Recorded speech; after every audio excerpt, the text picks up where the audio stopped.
when people think of surfing and the surfer dude, quote unquote, they think of this, bushy blonde hair like the Beach Boys song. So when did that happen? What happens in the 1930s, late 1920s and 1930s, is that California starts to develop its lifeguard organizations. The city of Los Angeles begins, and then Los Angeles County, and then Santa Monica. So who are allowed to be lifeguards? Well, only white males, right? So it's this combination of only white males can be lifeguards. This again, 20s and 30s.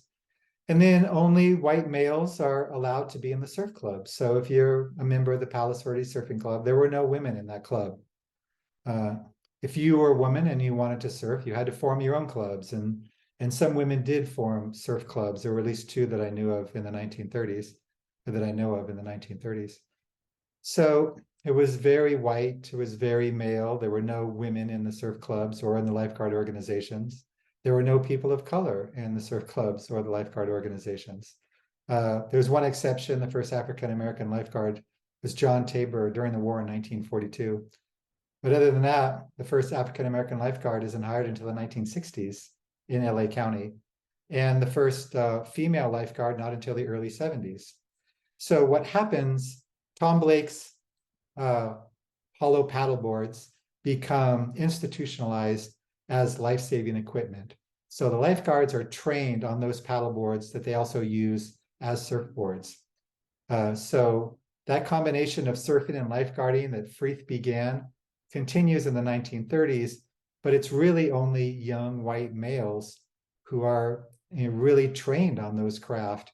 And so the pictures that you see of the lifeguards at the time, all white males. Most of the surf clubs, right, all white males.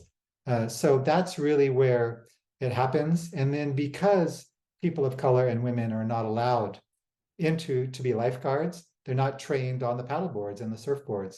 So that has a lasting impact on people of color surfing in California, right? We know that the Black Surfers Association doesn't really start until maybe the late 60s, early 70s.